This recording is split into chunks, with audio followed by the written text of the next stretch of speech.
Hi everyone, it's Lauren and welcome to part 2 of my October reading wrap up. I will leave a link to my part 1 video up the top here and also in the description box below. October is Black History Month in the UK, so what I've been trying to do is really focus all of my reading of Black authors specifically. And the first book that I read was Open City by Teju Cole, who is a Nigerian American author. This is a first-person narrative about a young man called Julius who has come from Nigeria and is living in New York City. And it's it's not what I expected at all. I don't know what I did expect, but it very much reminded me of Satin Island by Tom McCarthy, which I read last year for the Man Booker Prize, which is about a social anthropologist. And he's just making observations on people and culture. And this felt very, very similar. It was like a cross between that and Mrs. Dalloway, because Julius is walking around meeting different people, going for dinner with one man, and then you have this man's whole story, and then he might go to a party and meet some other people and you hear all of their histories, and it's also about very interesting political topics. So there's one man who discusses the perspective of Islam or extreme Islam in the Middle East and the West. And this man is explaining to us why young people might feel drawn into extremism or might feel the need to fight on behalf of their religion or culture. And that's very, very interesting, but it is completely contained within those few pages. Then we never discuss that topic again, and then somebody else will be talking about what it's like to be an immigrant somewhere else. So all of these stories, I suppose, are linked generally by the feeling of immigration. That's what I got from it. But I don't really see the reason why this book wasn't non-fiction. It's very interesting, and we don't get very much of Julius's past, and there's not a lot of plot or story arc for him as such. And what that has done is made me really excited to read his actual book of essays, Known and Strange Things, which came out recently, because I think the way he writes is very interesting, and his thoughts on life in general I enjoyed. Just wasn't that thrilled particularly about the book. And the next thing I read was just a very quick one, and that was Romeo and Juliet, because I have been doing my series on Shakespeare and I did a full video analysing the different themes and characters in Romeo and Juliet. So if you would like to see that, again, I will link it up here in the little corner and down below. I've never actually just sat down and read Romeo and Juliet before, so this was really interesting for me, and I really enjoyed that feeling of reading Shakespeare again. So I don't know what my next play is going to be. My next video in that series is going to be on how to read Shakespeare, and then after that I'll be focusing on another play again, probably either Othello or Much Ado About Nothing. So that'll be coming probably in the new year now.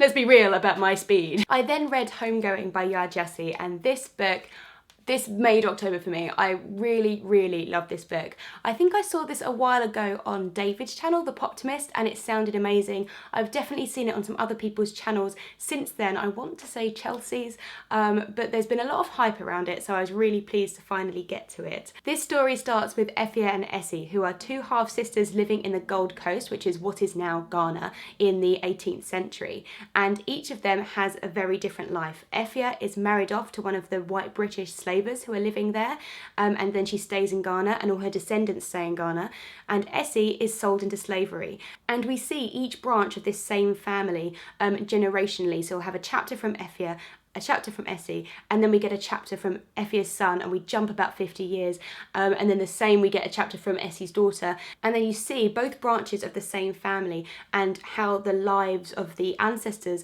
are different depending on whether they're staying in Africa or been taken to the US. What's interesting is that you don't spend very much time with each character, because you just get one chapter from their perspective and then you'll jump to the next generation. But I really loved that. I really loved Jassi's writing, and what I think that does for you as a reader is that it takes all of these complex historical, social, political issues that have happened throughout the last kind of 250 years, and it makes it really relatable to you, because you're witnessing it through the personal, through the domestic view of each of these characters.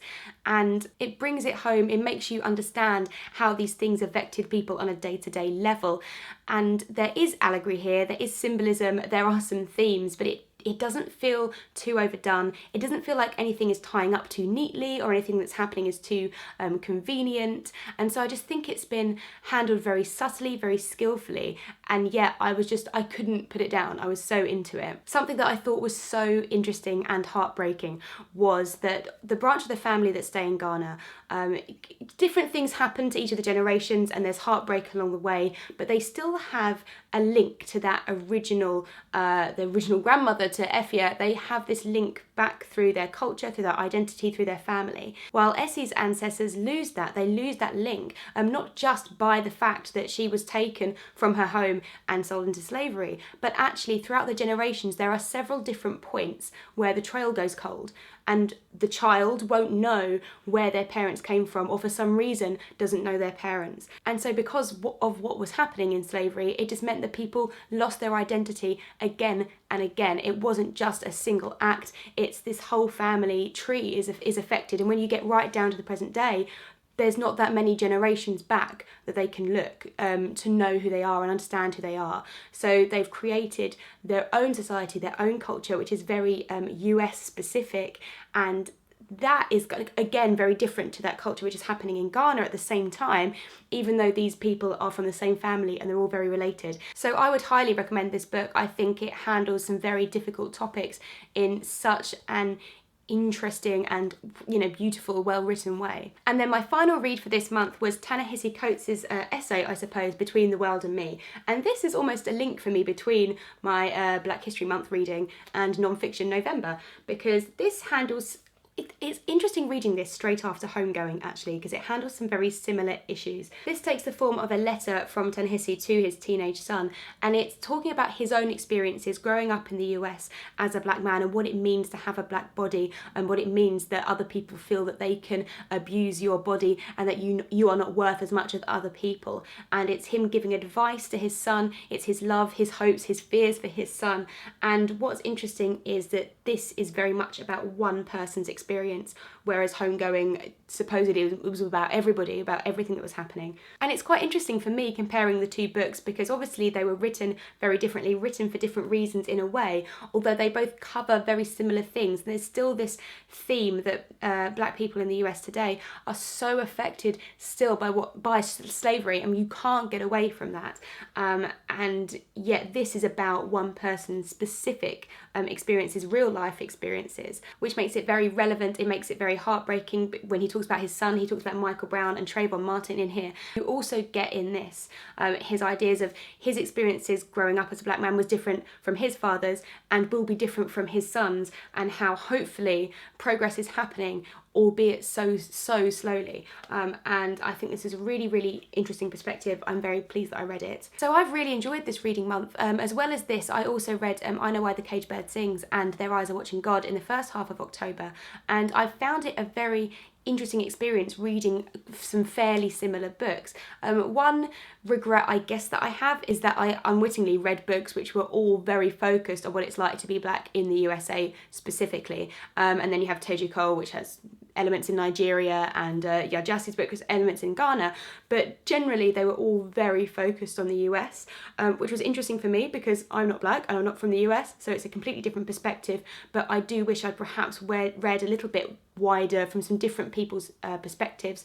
So that's good. So that's made me want to investigate that a little bit more now. So looking forward to reading some non-fiction in November. Also remember that I will be reading Lord of the Rings in December for my December Lord of the Rings film marathon that I have on the 17th. So I will be reading the Fellowship of the Ring starting on the 28th of November. So then that gives me a week per book before my film marathon. So that gives me a little bit of a target, but hopefully enough time that I'll be able to get them all read before I watch all of the films. So if you want to join in with the Lord of the Rings-a-thon, then just make sure that you're following me on Twitter, because I will be tweeting all of the details about it and hopefully running some Twitter chats as well at the end of each week, focusing on each of the books. So I hope you all had really great reading months as well. I would love to hear from you what you've read in October, and especially if you've read any of these before. I always love to hear your opinions in the comments, and I will see you in my next video. Bye!